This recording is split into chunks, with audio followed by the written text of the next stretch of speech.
Greetings. Thank you for tuning into Season 3 of Crusader Convo at CTech. We are engaging in crucial career conversations with our CTech Crusaders.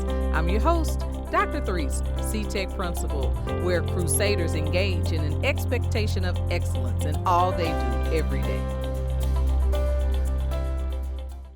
Well, welcome back to Crusader Convo. So April is also Financial Literacy Awareness Month, and we have a guest with us, a special guest, my church member, Celia Scott, with us, and she's going to share with us all the things about Financial Literacy Awareness Month so that we can be more financially literate. So thank you so much for joining us this morning. Of course, thank you for having me. So tell us a little bit. I know you from church, being part of our Financial Wellness Ministry team lead. She does an awesome job. We just finished our symposium, our third annual symposium, which was wonderful under your leadership. So tell our Crusaders and our listeners about what you do, what your profession is, and what makes you so great in the financial literacy world. I don't know about great, but I am a certified financial planner, and with that, what I do is I normally get with people a few years before they retire and help them put a plan together to retire. Okay. Take them by the hand, I walk them through it step by step.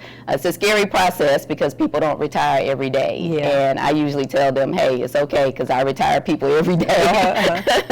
But we walk them through, find out what their risk tolerance is, how to invest the money, how much cash, how much stocks, how much bonds, and then we find out what they want to accomplish with it, which most of them want it to last for the rest of their lives, and most of them want to pass generational wealth to their children. And so we make a plan for that. We set it up in investments. We pick a percentage for them to withdraw, to live off of, and we try to make sure we make more than that so that it lasts as long as they do, and they have some to pass on to their future generations. And that's great. We're going to just continue that in that theme because, of course, our Crusaders are just starting. They're nearing the end of high school, but I remember when I took a class or studied Covey, and one of his principles was begin with the end in mind. And so I remember when I started teaching, that was a plan we did as well, knowing, okay, if you're going to teach for 30 years or be in education for 30 years, what's that going to look like? So I really want them to have this financial literacy, just this little nugget to carry with them as they're starting college and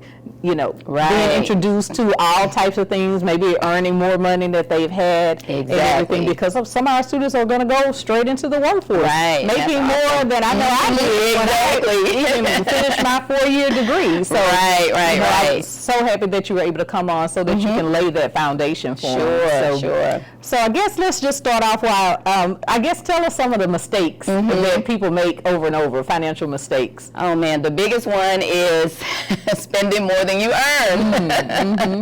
And we do that with the help of credit cards.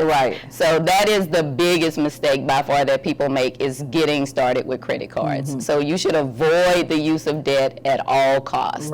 Only borrow for things that you have to borrow for, and hopefully things that you can pay off at the end of the month. And that was our first interaction. I did the D-Free class, and I guess it was approaching, I remember I had this goal approaching my 40th birthday. I knew about money, but I didn't know about like all those stocks and bonds that you were mentioning. So my goal that year was just to become more financially literate. And I, learned about insurance. I actually became a certified insurance professional with I don't know why I didn't keep up with a lot was going on, so I didn't recertify. But that's something I'm looking at too, into retirement as I'm moving into the next phase, moving from education to, doing something different, just to be aware. But let's just continue on. So what are some habits? Talk to us about that. What are some things that they need to be thinking about as they're moving into, accumulating money and everything? So everybody can start. Well, the best thing is to start saving as early as possible, So these kids that are graduating, they have an advantage over all of us in that they have more time. So retirement and accumulation is just a simple math problem. It's how long do you save? how much do you save, and how much do you make on what you save, or what interest rate or rate of return you get. Those are the only 3 things that will determine how you finish, right? How much you have at retirement. And so time is a big component of that, because that will give you more times for your money to compound and double. So they can start with as little as $25 a month. Wow, that's exactly, in a mutual fund, in the market, you know, in an index fund, S&P 500 fund. Very broad, but for growth, and it will serve them well over time. So then, of course, you know, like people like me who are nearing, you know, the end of their career, looking at retirement, I guess you have, you know, within 5 years. So what can we do if we didn't know to start early? Like Exactly. And so the IRS allows us to save like $26,000 a year additional into our 401ks, 403bs, 457s. All of those fours are sections of the Internal Revenue Service Code that allow you to save money pre-tax. So it's money that you can save directly out of your paycheck that does not get taxed, which means you get to save more, right? And so for those that are over 50, we get an even extra amount. It's called a catch-up provision, where you can save an additional $7,000. So it's never too late to start. All right. And so let's see. So kind of going back to our kids, so what can they do? You know, financial literacy is also just with budgeting and everything, and something, a word that people probably don't even know about. So what advice can you give? Is that something that they should be looking into, trying to create a budget so that they can see what they can what they can do with their money? So first of all, those that are getting ready to go off to college, we need to make a college budget, right? And so what's covered? What's going to be covered by grants? What's going to be covered by scholarships? And what do we have to come out of pocket with? Not only that, what are parents going to cover? And what are the kids responsible for? You know, are they going to be expected to work during college to be a consideration? There's also work study, you know, where they can work on campus. And so all of that needs to kind of be looked at ahead of time, right? Before we get into it. For those that are headed into the workforce, I would recommend that they max out their retirement plans as soon as they start working, right? So they're going to be making way more money than they ever made before, and if they start off doing the max in the retirement plans, they can retire in 20 years. And just live off the rest of that. Just live off the rest. And so people don't like the word budget, and so we call it a spending plan. Because we know we're going to spend money, right? And so let's make a plan for it. And so the plan, actually, people think that budgets restrict their spending, right? But it really doesn't. It gives you the freedom to spend it how you want. And so you can put fun in the spending plan. You know, you can put eating out in the spending plan. You can put the movies and concerts and travel. All of that can go into the spending plan. It's just a plan. It's just a plan. You know, and then, you know, I know for me, I love budgeting because I can see where my money has gone. Because it's coming in and it's going out somewhere. So at least if you plan ahead, you know where it's going. You're not just wondering, what did I do with all my money? So we say, give it a job. Your job is for fun. You know, your job is for lights. You know, your job is for gas.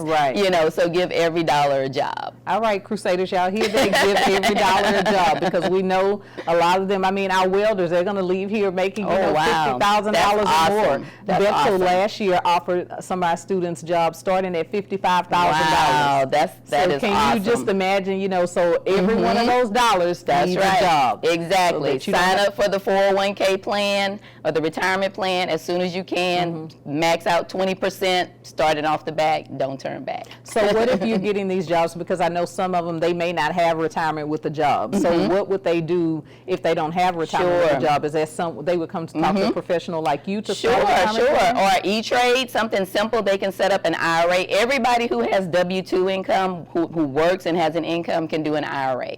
The best thing for younger people is a Roth IRA.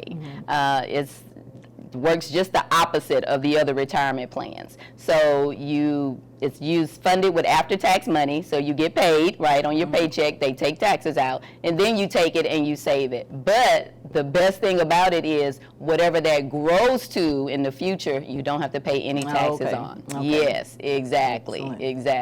So Roth IRA, they can do $7,000 a year, I think, in a Roth IRA. So y'all write that down, Roth IRAs, if you don't have a retirement fund set up at your job initially when you first start.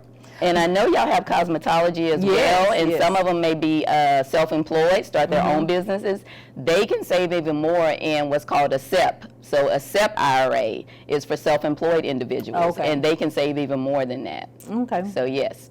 Now, earlier you mentioned something about credit. You know, it's spending, that's how you spend more than you make. Right. But then a lot of them, I was just talking to some young ladies, and, you know, they're looking at getting cars and all of that. And if you don't have the money to buy it cash, then you have to finance. Right, and you have to have credit. They want you to have credit. So how would they start using credit wisely so that they can build, you know, I guess credit score and all of that? Sure. So two ways. One is a secured credit card. Okay. So if you have $500 at the bank, you can ask the bank to issue you a credit card that would be charged against that $500. So the bank holds the $500 and they say, here's a card with $500 on it. And as long as you use it responsibly, pay it on time, pay it off at the end of the month, that will increase your credit score. The second one is like a gas card. So, you know, you normally pay cash for gas, you normally have money to pay for gas, so charge it to the card and by the end of the month, pay it off. And that will build your credit score. The third way is to have your parents let you be a signer on their credit card. You will get your parents' credit score. Basically, you'll ride on their coattail. Now, that could be good or bad, right? Depending on what our parents' credit is like. Credit responsible.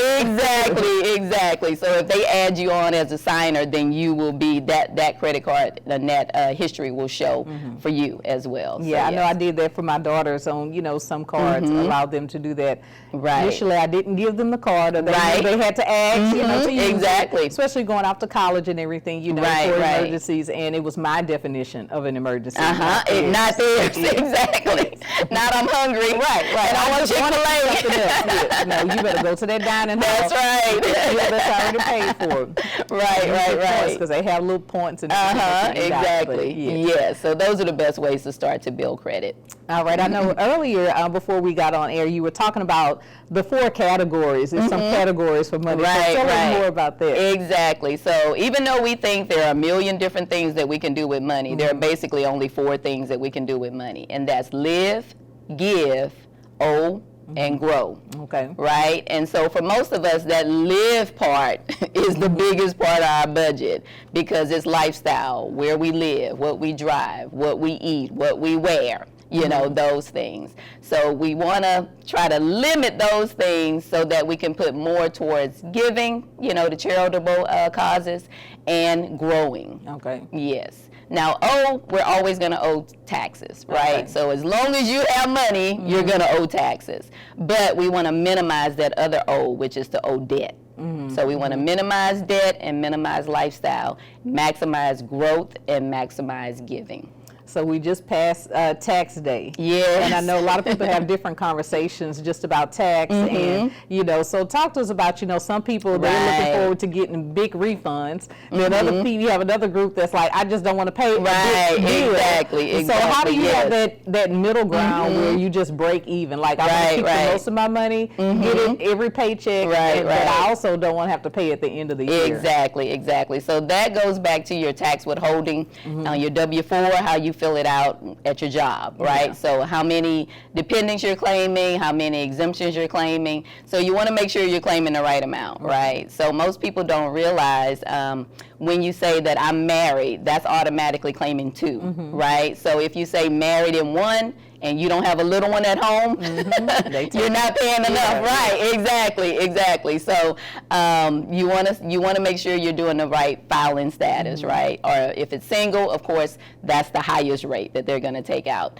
And most people do single, even though they're married and have dependents, because they want the more coming out, because they want the big tax refund. Right. But really, the IRS is just holding your money, right, all year long, investing it, doing whatever they want with it, and then paying it back to you at the end of the year.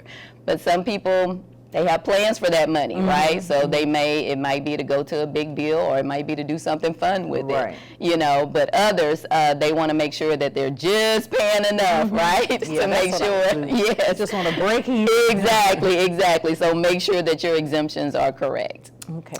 So leave us with, I guess, one thing that people should start today, like I guess and make it for our high school students, who the ones who are maybe juniors who have some type of little job, and then our seniors going out, and then us people, everybody else, I guess, for adults. Right. So basic, something basic like a 6-year-old could understand, right, is give first, save second, and spend last. Okay. So if we could learn to give 10%, save 10 to 20%, and live off of 70%, then we will all be millionaires. Okay. I promise. Wow. If we could just get that down, give, save, spend. So starting at say 21, 25 when they're leaving, if you just have that, give, have save, that spend, 20, you'll 30 be years, financially secure. you'll be secure. Exactly. Excellent, Yes. excellent.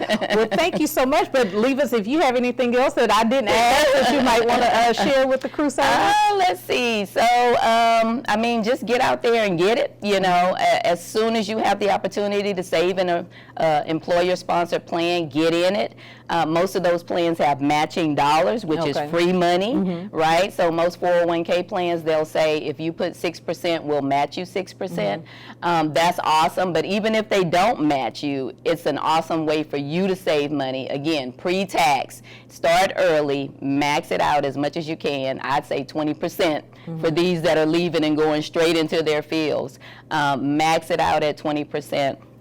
You will never regret it. You're going to see that money building, and you'll be motivated to save even more. Excellent, excellent. Well, thank you again so much for sharing with us for Financial Literacy Month. Of course. We appreciate it. We look forward to you coming back. If there's anything else you want to talk about, All right. and talk to us on our podcast, Crusader Convo. Yay. And Crusaders, remember on Tuesdays we love to talk about you. So email us all of your involvement and your accomplishments so that we can shout you out on Tuesday and talk about our Crusaders. We also want to give a special shout out coming up on April 28th to our school bus drivers who get our Crusaders here safely and put up with them while they're on the bus going back and forth from BU to Westbrook to the Ag Farm, to the hospital, to LIT with our HVAC. Thank you, bus drivers, for all you do, all of those wheels on the ground, getting our Crusaders where they need to go. We appreciate you, and thank you all listeners for joining us on Crusader Convo.